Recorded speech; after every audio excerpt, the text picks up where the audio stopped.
Hello, time for Men in Great Book Review. Today's book is The Banana Wars, a captivating guide to the interventions of the United States in Central America, Mexico, and the Caribbean by Matt Clayton.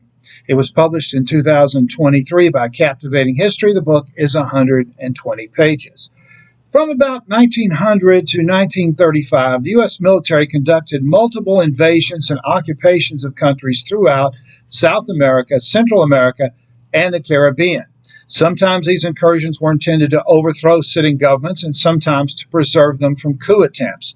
These interventions were often, but not always, at the request of the United Fruit Company, a banana importer now known as Chiquita Banana. This book explains why, at a time when most Americans were isolationists, presidents of both parties signed off on military interventions in these small countries. It also looks at how a clever marketing campaign made bananas the most popular fruit sold in the United States, in spite of the many drawbacks of importing them. Also discussed are the origins of the United Fruit Company and how it became so politically powerful in the early 20th century.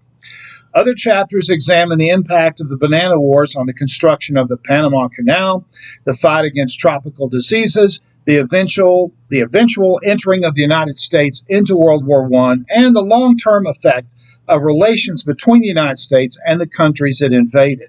There are individual chapters on the U.S. military interventions in Mexico, Panama, Colombia, Haiti, Guatemala, Cuba, and the Dominican Republic, and the effects these invasions had on the political stability of these countries.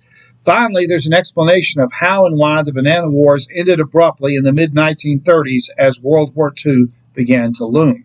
So, if you're interested in learning about this rather obscure period in U.S. military history, you can learn a lot by reading The Banana Wars. The book is The Banana Wars. The author is Matt Clayton. This has been another Man in Great Book Review. Thanks for watching.